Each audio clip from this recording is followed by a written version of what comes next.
So welcome along to this week's The Groove Junction. My name's DJ Matty F, and we are talking all things DJ community, and we are here for you. Got a guest lined up today, which I'll get to very, very shortly. However, if you haven't subscribed to The Groove Junction via YouTube, Spotify, Apple Podcast, they're all out there. Go do it. Hit that subscribe button. Get that notification that a new episode has dropped every week on your favourite podcast provider, and then you can listen to us. I'm back this week. I'd like to thank all of our sponsors, which is ProMobile Magazine, and supporting the podcast also is Wolf Mix. Let's get into it and let's meet today's guest. So, this week's guest is somebody who is very much in the limelight at the moment. I'm going to point that out straight away because there's something big happening next week, which we need to talk about. Please welcome to this week's The Groove Junction. He is the editor of the ProMobile magazine. He is one of the organisers of the ProMobile conference and the ProMobile retreat. He is a leading figure in the Photo Booth Expo. Please welcome Mr. Peter Holden, everybody. Wow, what an intro. Wow. I sort of ran out of breath a little bit, Peter, there, to be honest. There was just so much for me to get in. Thanks for dropping an intro. in. I felt like I was on Desert Island Disc then. Probably not many of our listeners will know what that is. But yeah, that's the point. Yeah, we'll leave that there. Thanks for jumping on and chatting with me tonight, Peter. Thanks for having me. Another thing, thanks for jumping in. I think there's a number of things that I sort of want to touch on tonight because there is something coming up next week, which is very much on it should be on every DJ's agenda in the UK in particular, which is the ProMobile conference for 2026, which we'll talk about very, very soon. But before we get into that, Peter, for anyone who hasn't come across you yet, and if you haven't, where have you been? Can you give us the quick version of who you are and how you ended up in the center of so much what's happening in the mobile DJ world, hence the introduction? Well, yeah. So ProMobile magazine, if you don't know what it is, and you'd have to be living under a rock, I suppose, is the tomb really for the mobile DJ world in the UK. It's kind of the glue that holds the industry together. Been going for close to 25 years.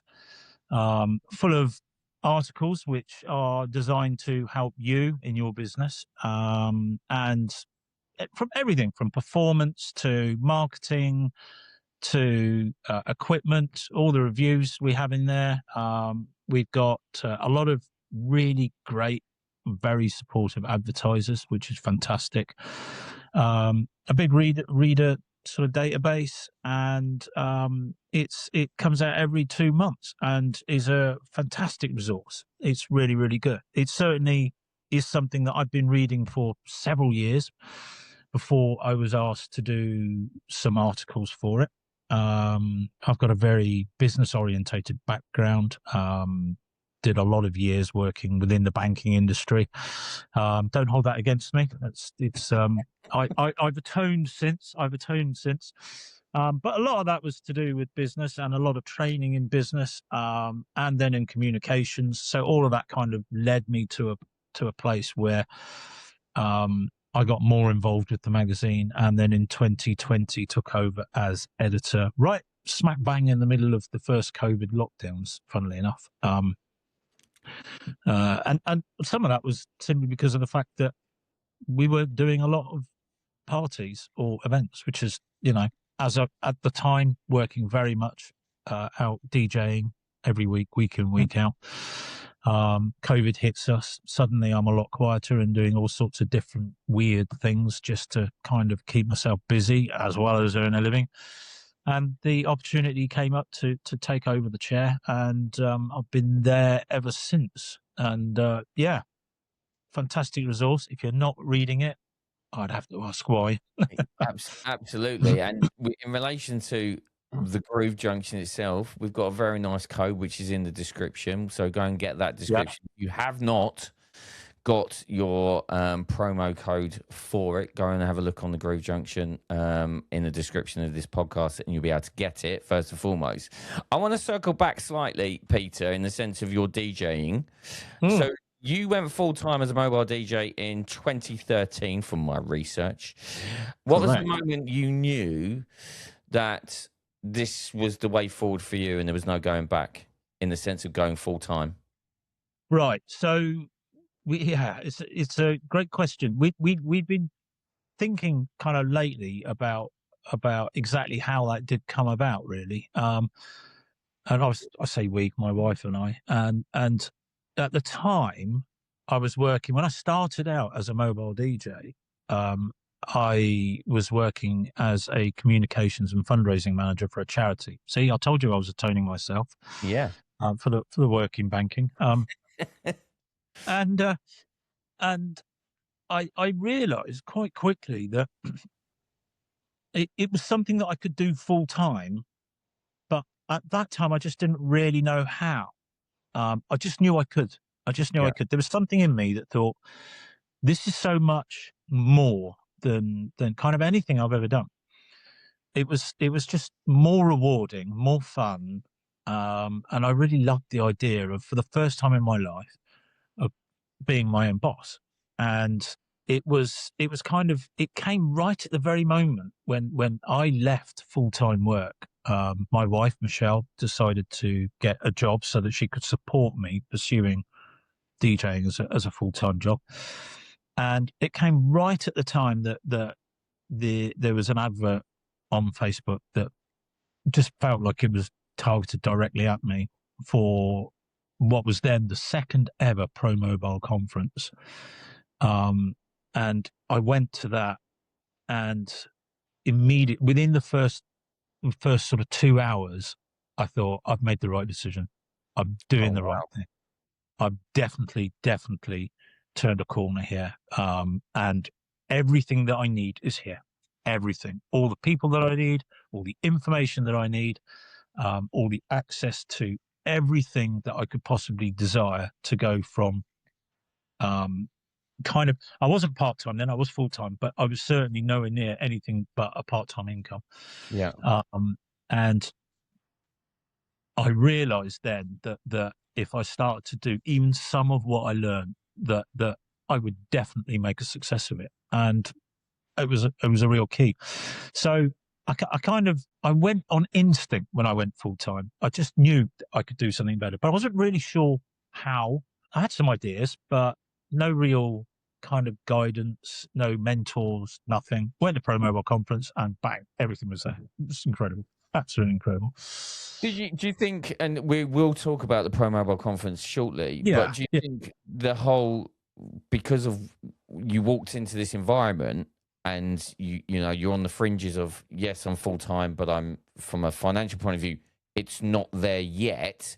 Did the whole ethos of the ProMobile conference then, is that something that you've maintained because of how you felt when you walked into that environment and came across so many people and some great speeches and some great seminars around what you need to be doing? Yeah, I think so two things that stood out for me. One, there was a guy that was part of the introduction, and I've got sort of only vague recollections of exactly how that worked about.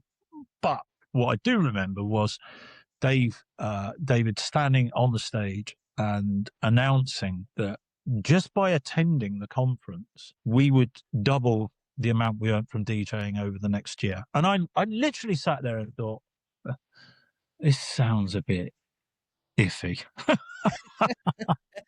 It sounds a bit iffy. I mean, why would somebody say you come to a 2-day conference and that is going to double the amount that I earn? It just sounded like, like somebody trying to sell me an encyclopedia on my doorstep. It was just a little bit far-fetched for me, because I'm quite down to earth. I'm quite realistic. But hilariously, over the course of the next year, the stuff that I took from conference, actually it more than trebled what I earned in that following year. Okay. And it put into set off a chain of events, which essentially got us to where we are now, where I own 3 businesses, all within the entertainment industry. No, 4. Sorry, I forgot the 4th. And all of them, any one of them, could be in its own right a complete full-time job.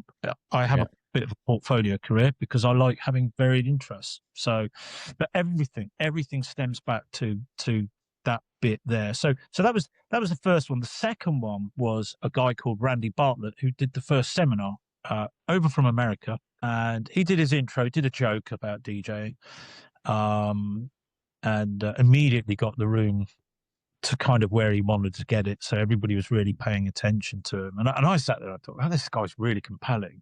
I worked in banking for years and I've been to a lot, and I mean a lot of that kind of thing, seminars, conferences, that sort of stuff.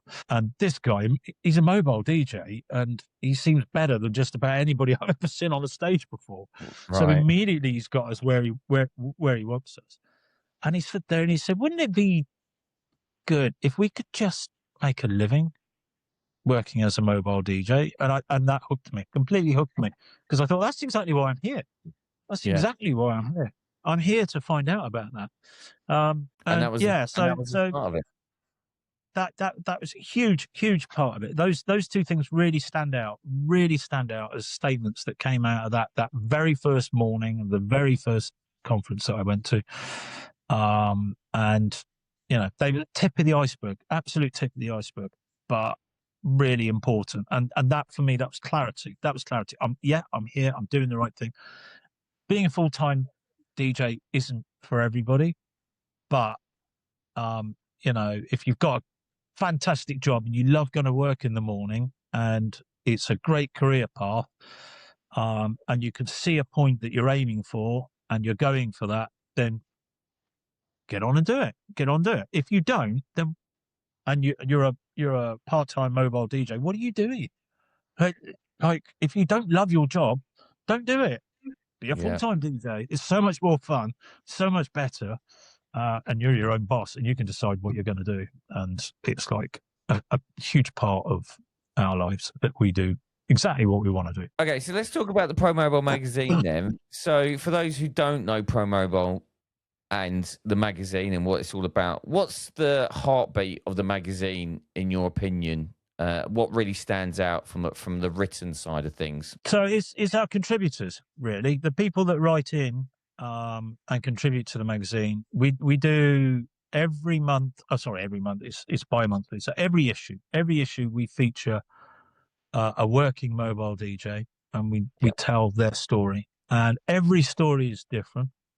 Everybody's got a different path to where they went to. Everybody's got a different kind of result as to where they are and different aspirations. And every single one of them is inspirational. And we've had all sorts, from people that have been DJing for pretty much forever, probably since before DJing was invented, to people that have been DJing for less than a year.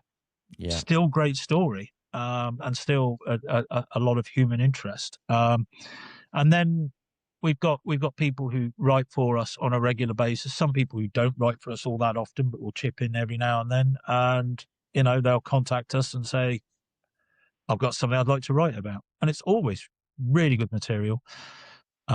We then edit it to make sure that it's within the house style, set it up, put it in the magazine. And some of that stuff is just, it's gold dust. It's absolutely fantastic. You know, this next issue we've got a profile of a DJ we've known for years and like hasn't ever been featured in the magazine before. We're doing a profile on a guy, Elliot Kennedy is his name.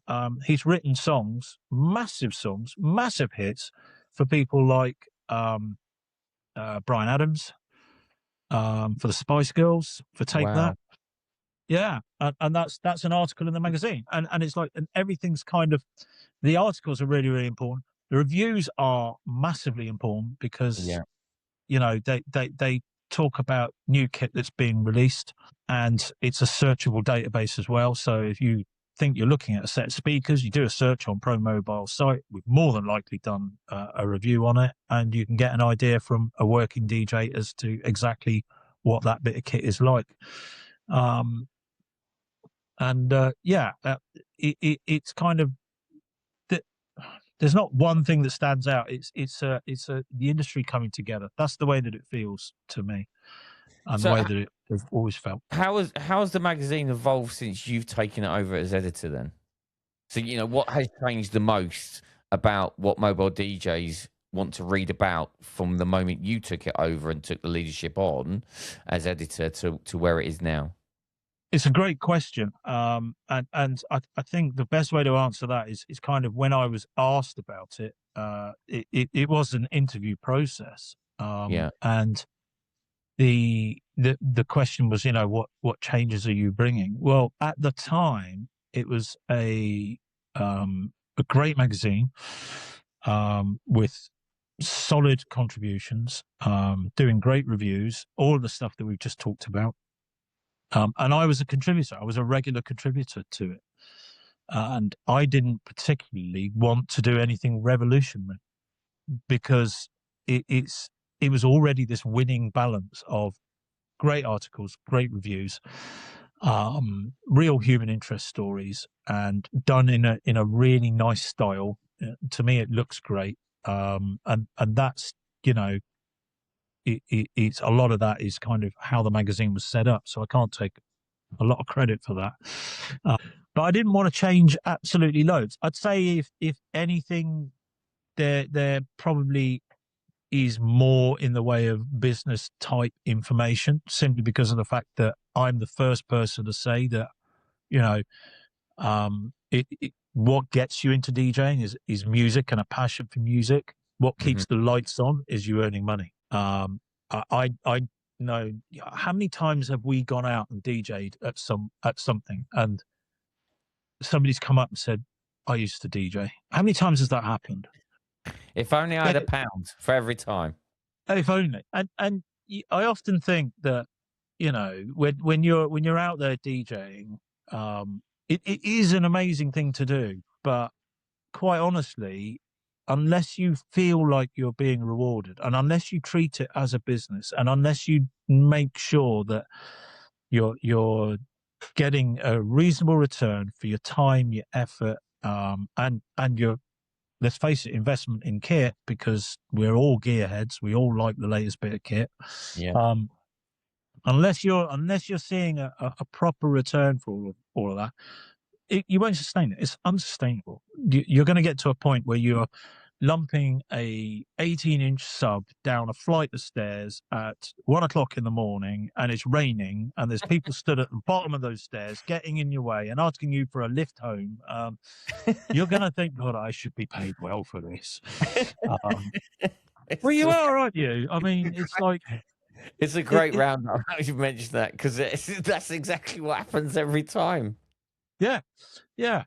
I've had that more than once in my career, and when you get into your vehicle to drive it away, you think, yeah, at least I'm getting paid for this, because that little bit wasn't very nice. But again, that it's the passion, isn't it? We all have that time during any evening, any event, no matter what it is. It doesn't really matter what it is. I do a lot of kind of corporate stuff now, and I do a lot of awards things, and even just lighting the room up with walk-up music for an award.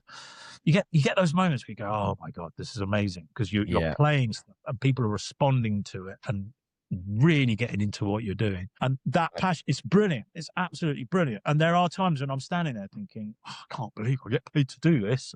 It's incredible. You just have to pinch yourself sometimes. I was just about to say that they are pinch moments in the sense of that, and I've had a lot of those, even with the silent disco stuff, like last weekend in the British Museum in front of 2,500 people.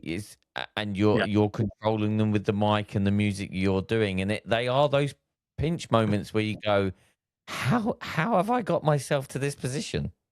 Yes, Yeah, absolutely, absolutely. Well, I mean, we all know how, and it's because of like hard work and determination and perseverance, and you know, talent is important, but it's nothing without the hard work. Yeah. You know, you can be talented as you like, but if you're not getting up and getting out, um, and just getting on with it, then it's not going to take you anywhere.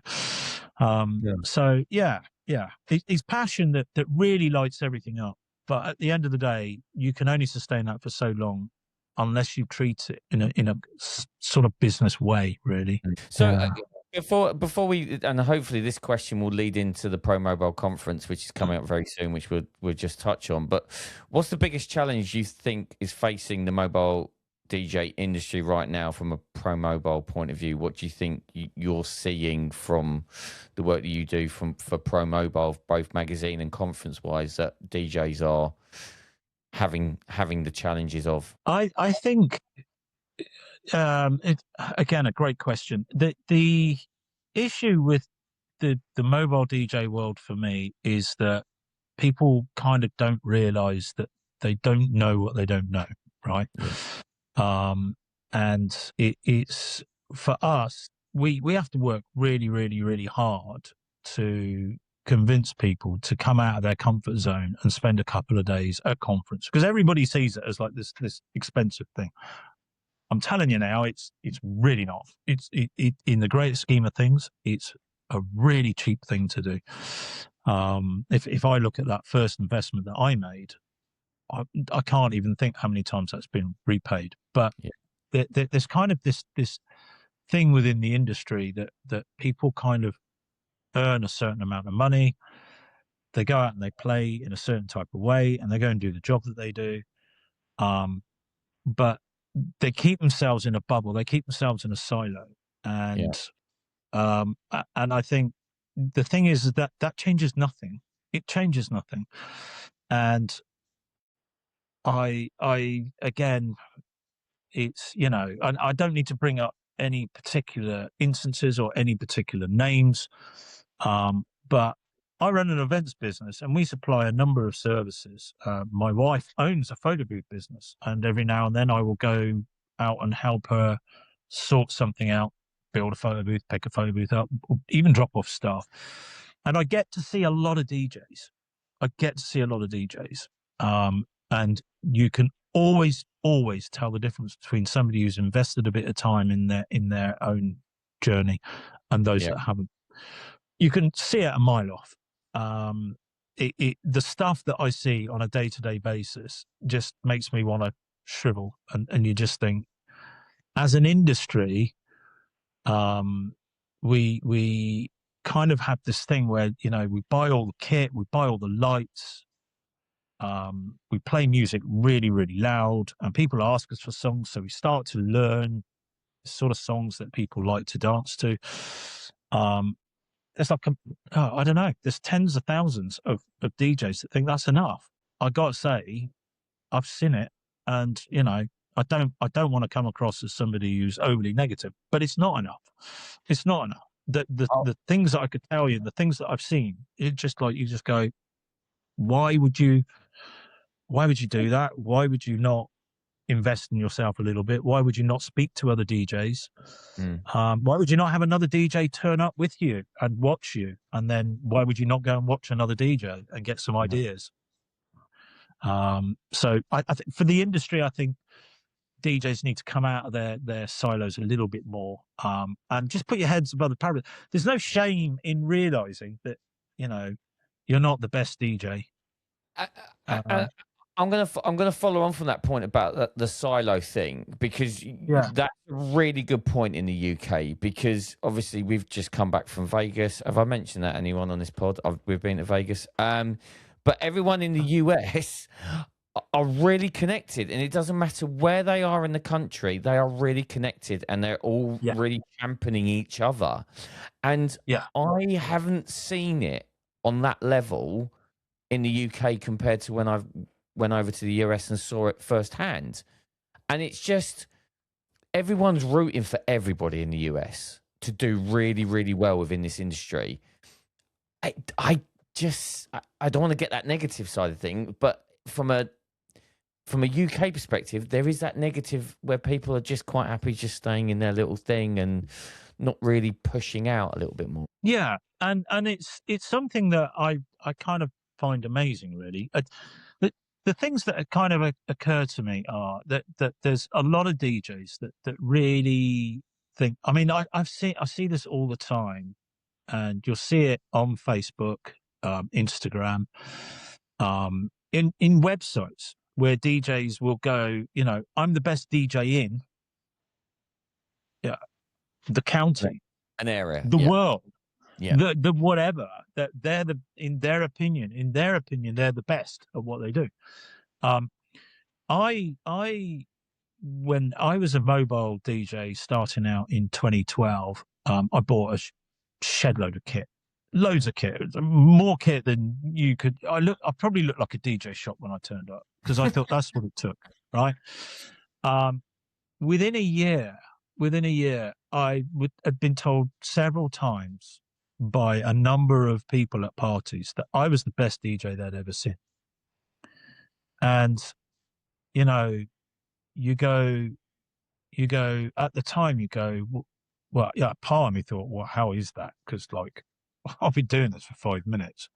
And then you like, you get like a year further down the line, and then you realize that I'm so much better than I was last year. I'm a great DJ now.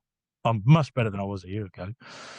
And then you get another year down the line, and you go, "Oh, it's a journey." Like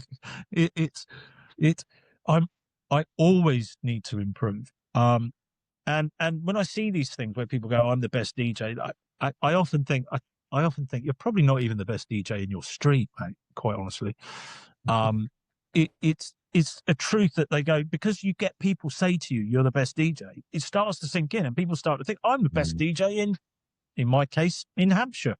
I've got to be, because I'm being told all the time." And I can promise you, you're not. You're genuinely, you're not. And it's not really about being the best like mixer. It's not being about the best song selector. It's not being about the best person on a microphone. It's about being the best DJ you can be for that party in front of you. And I promise you that by talking to a lot of other DJs, you start to learn. You start to pick up stuff. You start to see things. You go on a microphone workshop. Just practice making announcements in front of other DJs. You'd be amazed what you could learn. I mean, that was one thing that I did that completely changed the way that I spoke on a microphone for the better. And so I think that's like a really, really big thing. And then I think a lot of DJs kind of immediately, you start talking to another mobile DJ, they're a bit hesitant to do it because they see them as competition. But I can promise you again, there's nobody out there that's your competition. I've got a competitor in my business who's very much like my business, who lives a mile and a half down the road from me, and whenever we can, we'll have a coffee or a beer. He's a mate. He's a mate. Do you know what? And on 2 occasions, both of us have helped each other out, where like we've had a sudden need, both through illness. We both had times when we were ill. You just go, "Oh, I don't feel great. I could do with a hand. Are you working tonight?" "No, I'm not." "Okay. Can you give me a hand?" "Yeah, no problem at all." Shift some stuff in. That's like, probably my most direct competitor, but he's not competition. That's not how I see it. Yeah. It's really, he's a colleague. He's a colleague. And these people are your colleagues. It's the competition out there. Yeah. It's a total mindset thing. It really is. And comparing it to the US to the UK, I'm very much about the community and everyone learning and understanding and everything about what we do, even within the Groove Junction. But to see it firsthand in the US compared to what it is in the UK, it's just poles apart. Like, it really seriously is poles apart in relation to how they share information, how they talk to each other, how they're helping each other out. It just doesn't happen on the level in the UK. So hopefully that changes. I think there's a certain amount of that's just the way that we are, because we are different to Americans. If you go to America, and you bump into somebody and you say, well, what do you do? And they say, I'm an accountant. And you go, well, what do you make? They'll tell you Yeah. straight away. Yeah. Straight away. But in the Yeah. UK, it'd be like, what's it got to do with you, buddy? Yeah. It's like, you mind know, your business. Thank you very much. yeah, it's absolutely nothing to do with you. And so there's some of that. There's some of that. But I do think that you know, the American DJ scene is a little bit different. Again, they see it more of a business thing. Yeah. They really genuinely do see it more of a business thing. But also, yes, you're right. They are championing each other. They are bigging each other up. And you know, they for me, it's like the whole thing about conference, the whole thing about going to anything like that is about being in a room with other people that do the same job that you do, and being able to swap anecdotes, stories, ask advice, find out what somebody's doing. You know, I could tell you about any number of DJs that will be at our next conference, that everything from, like, we'll have some people that are part-time, do a full-time job. We'll have some people that are full-time and do other things that sit alongside their business, very much like myself. To people who do things that are completely wacky and out there. We got a guy that goes regularly who owns a children's play centre, and it started out as doing kids' parties, and it's become this incredible children's play centre where he doesn't spin any tunes for them anymore. He goes off and does his DJ work, but actually that children's play centre started out from being a mobile DJ, and you go, that's an incredible story. To go off in that way. So yeah, you can tell I quite love conference, and I love what it does for people, because I hear stories all the time of people that go and they go, well, it changed everything. So let's move into the conference. So this year's conference is coming up, which is next week, which is the 22nd, 23rd of March up in Solihull. What can people expect this year? So to the people that obviously have already purchased their tickets, the people who are listening to this who haven't purchased their tickets, what's everyone going to get out of this year? What are they expecting? What should a DJ who's never been before make the trip up to the Midlands for this year's conference? Right. So it takes place on a Sunday and a Monday. So we can actually do it so that if somebody is working full time in a job and can't get time off of work, then they can come on the Sunday. And then people who will work at the weekend can come on the Monday. But ideally, you take both days, dedicate 2 days off, and essentially the whole idea is that you come and you sit with all these other DJs, with a number of manufacturers, brands that are represented there, and you spend time with people who are real high flyers in their fields, and watch seminars that are going to just take you out of your normal day-to-day and start to give you ideas and thoughts of things to do. This year we've got Jack Christian coming over from America. A unique story. The guy, definitely unique to me because I've never heard of this one before, but basically Birmingham based originally, British guy. Coventry. Jack's been on our podcast, but he's been on your podcast. He's originally from Coventry. Yeah. Okay, Coventry and Birmingham, same thing, but to me, okay. It's all up north. No, sorry.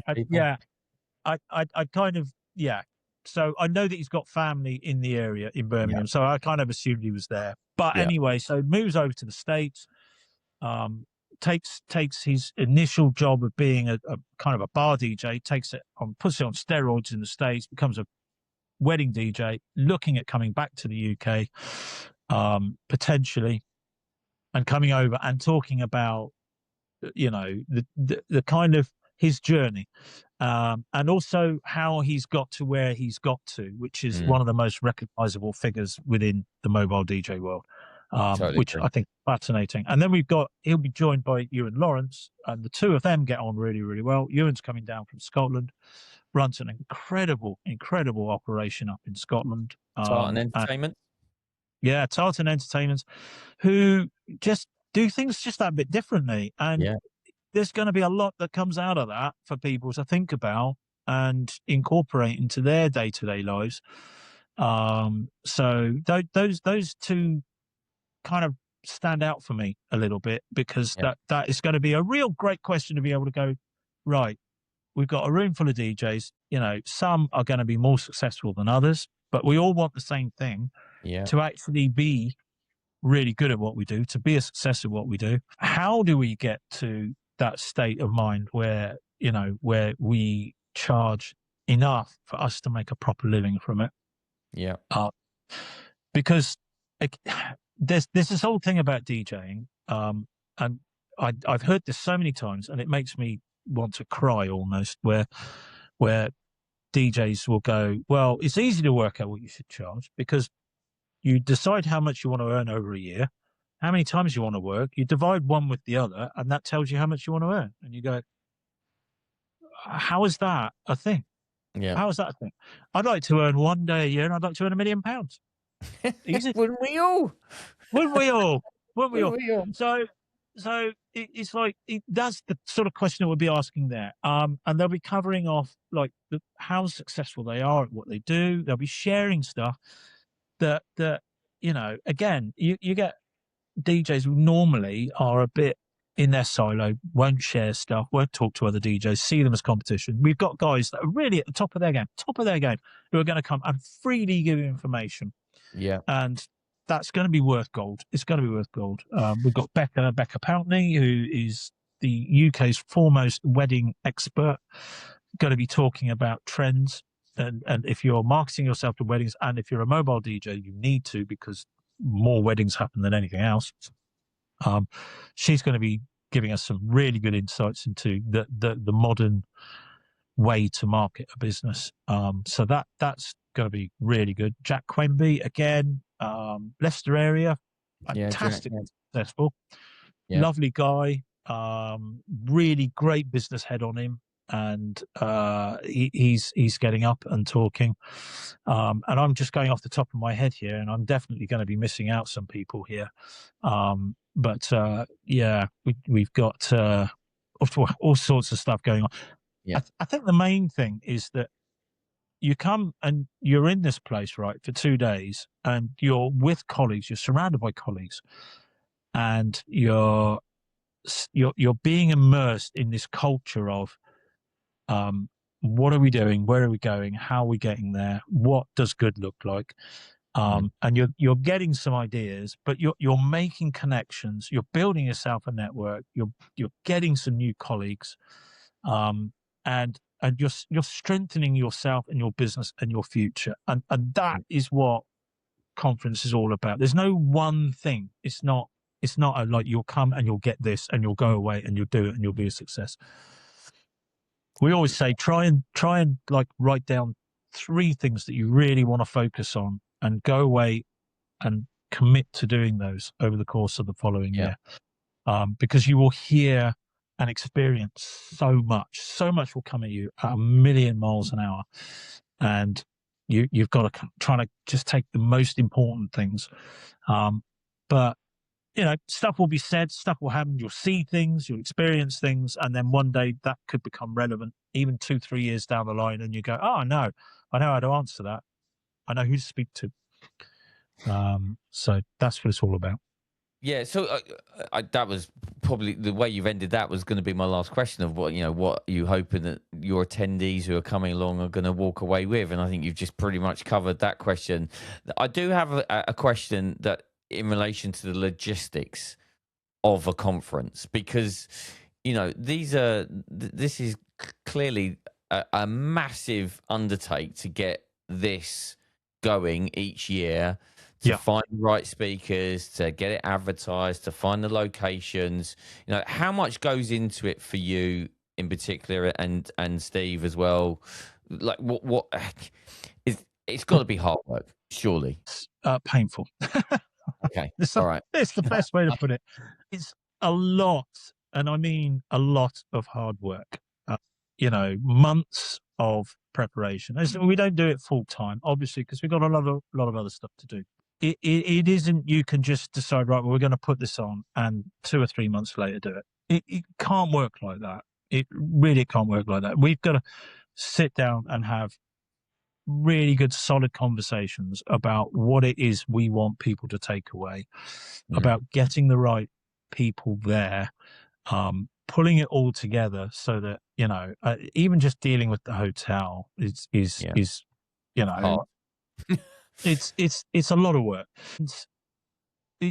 I know that we've been questioned in the past where people go, "Oh, you make so much money out of it," and you go, "Oh, we barely break even." On occasion, we've actually lost a little bit of money, which makes us the least paid people in the room. But that, isn't that actually that important to me, to Steve. The fact is that we do it because it needs to happen. And the reason it needs to happen is because it has that ability to change everything for people. It did for me. Yeah. And it has done for so many people I can talk about. Yeah, I'm one of them. I've never been to the conference itself, but the first one I went to was the retreat, and that was a complete eye opener to me. Just sucking up as much information as I possibly could from different people I've sat around the table with, let alone the speakers who are on the stage delivering their inputs. And I came away with loads, just as much as have I mentioned I've been to Vegas? But also being out there and listening to the seminars out there. I've sucked a load of information out there, and this is all helping my business. And you would be absolutely crazy if you're in the UK, if you're not doing anything on Sunday and or on a Monday. You need to get yourself down to ProMobile. You have to come to the conference because it's going to help you, massively help you. Yeah, and that is an absolute cast iron promise. It cannot not help you. It is just too.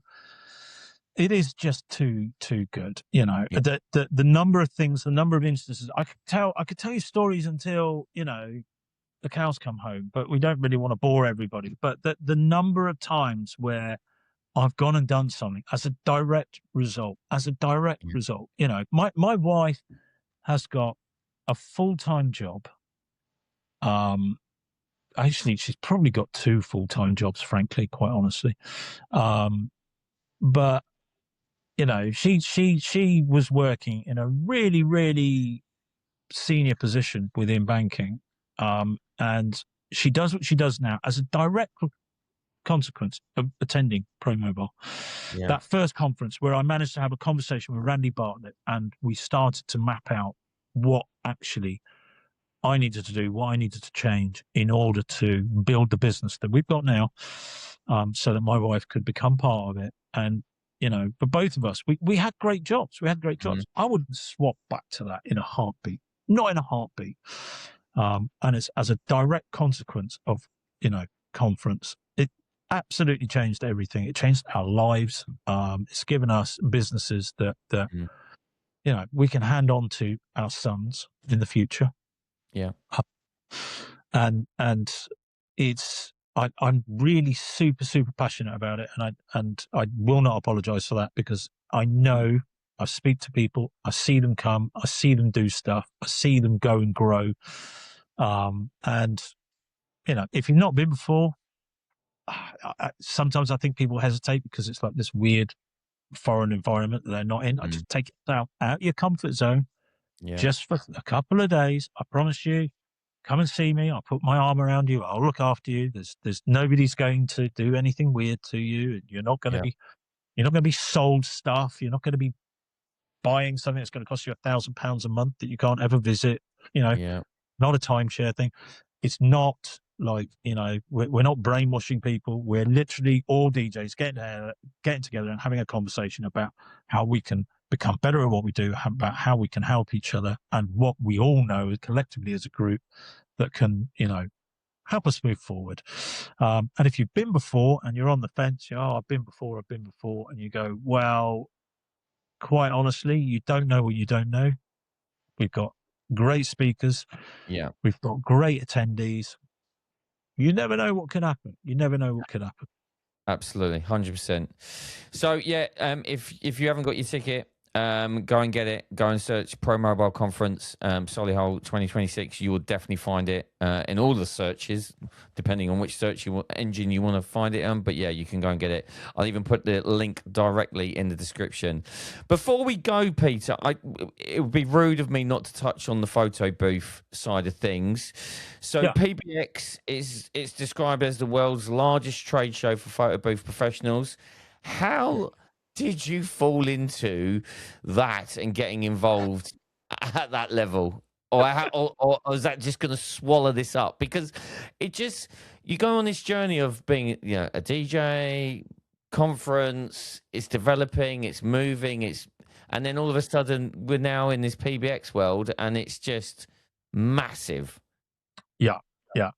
It is. And I'll try and keep it brief because we can, It's probably another episode, Peter, to be honest. It is. In a nutshell, the whole thing stemmed from, again, a consequence of going to ProMobile conference, getting in a conversation with Randy Bartlett, and realizing that his wife worked in the business with him, and that was kind of mostly funded by a photo booth operation that they had. And at the time, my wife and I were talking because I was going out and DJing and seeing people bring in photo booths, some of which were bad, some of which were good. I go, well, we could actually do that as a service alongside the DJing. We realized really, really quickly that it's not something that a lot of people will go and buy a photo booth and just market it as something alongside what they're doing, and that's fine. But we realized that actually it could be a standalone business. It could be a business in its own right, and that it's more than just like, here's a photo booth. We were selling an experience. So that's how our photo booth business grew. We got to COVID. Up until 2020, there'd been a couple of smallish UK trade shows in the Midlands. COVID happened, got into 2021, and it didn't look like any trade show was coming. It didn't look like we were going to have anything in the UK. Now, I've been going over to Photo Booth Expo, and what was then Mobile Beat, which became Mobile Entertainment Expo. Been doing that for some years. And I got to know Rob really well. Rob owns Photo Booth Expo International. That's the big one that happens in Las Vegas. He'd even come to conference. He'd even come to our conference just to see what we did. We got on very well, liked him a lot. Rolled into kind of 22, saw him again in Vegas. He came to conference in 22. And Steve and I were having a chat one day about the fact that there just wasn't any kind of photo booth expo outside of Las Vegas. That was it. That was the sum total. And we're going, well, there was that little one in the Midlands back before COVID. That doesn't seem to be coming back. Nothing's really happening. Somebody really should do something and put a photo booth expo on in the UK and wider Europe. And it dawned on us that somebody was probably going to be us because we had all the right connections, right? And I said to Steve, look, the thing is that we can go out and we can talk to exhibitors, potential exhibitors. We can talk to people, and set up a photo booth show, and I'm sure it would be fine. We'll have fun. It's, big risk, but we could go and do it. And then somebody like Rob could just ride into town and go, hey, I'm going to do Photo Booth Expo in Europe, and blow us out of the water completely. So why don't we head that off at the pass and phone him up? We know the guy really well. We get on very well with him. Why don't we phone him up and say, why don't we just run Photo Booth Expo with you in Europe? And immediately he went, yes, let's do it. Okay. So we ran it in London twice. Took it to Amsterdam last year. We got growth issues in London in that you tried to go to a bigger venue than the one that we had, and the costs escalated beyond our wildest nightmares. Yeah. So we found a really, really good venue in Amsterdam. We've got an even better one this year. And yeah, look, it's it's a massive industry. It's separate from DJing. There's a lot of DJs out there that have photo booths alongside what they do, have full photo booth businesses alongside what they do, and a lot of DJs that look at it and go, I want nothing to do with that. And that's all fine. But as an industry, it is huge, and it is moving at a pace that is beyond belief. Mostly with the introduction of AI, that's changing stuff at a pace which is unbelievable. It's exciting, it's vibrant.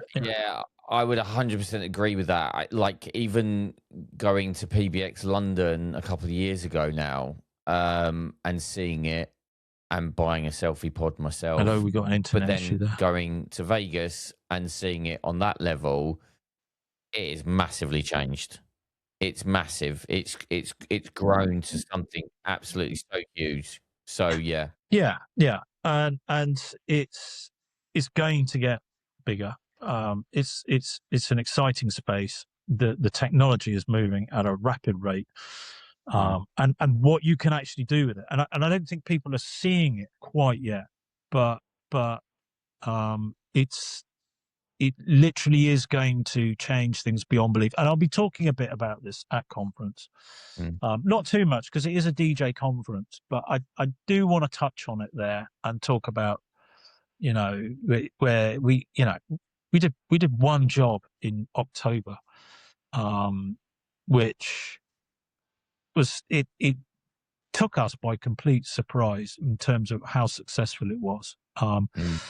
But that one job has led to a series of events, which mean that we could literally, just if we gave up everything we do, we could make a living out of that.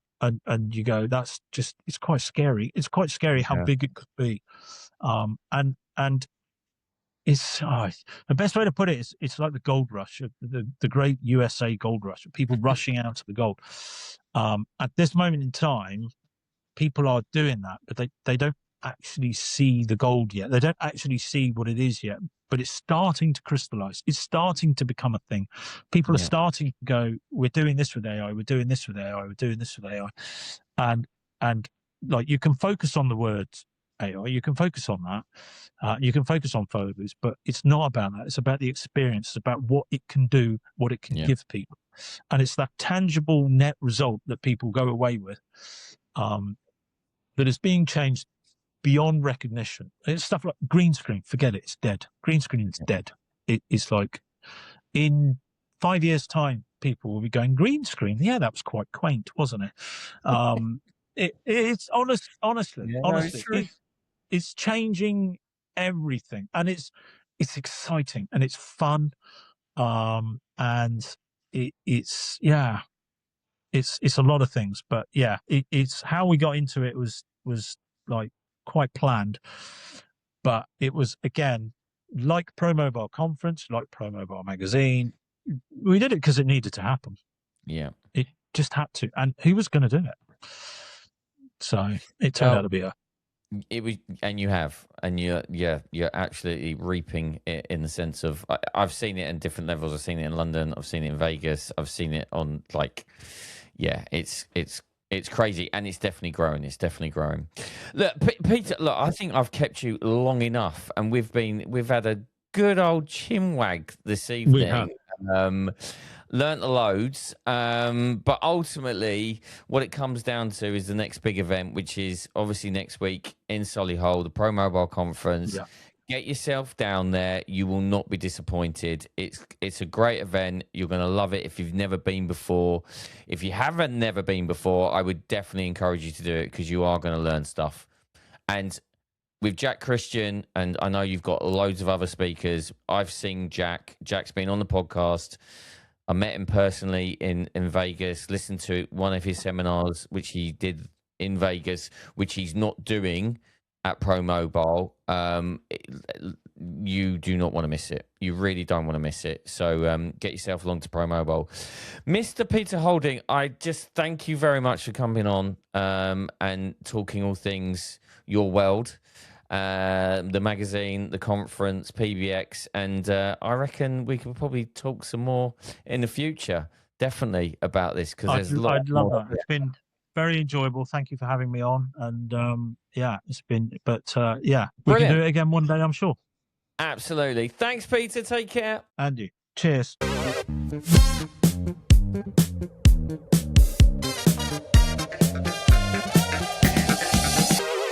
So there you have it. Mr. Peter Holden.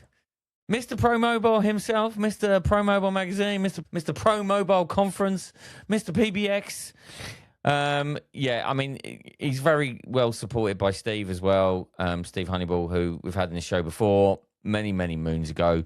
But yeah, they do a great job, and they should be held in a high stature for what they do for the community. And it's all about that. This is why we do what we do.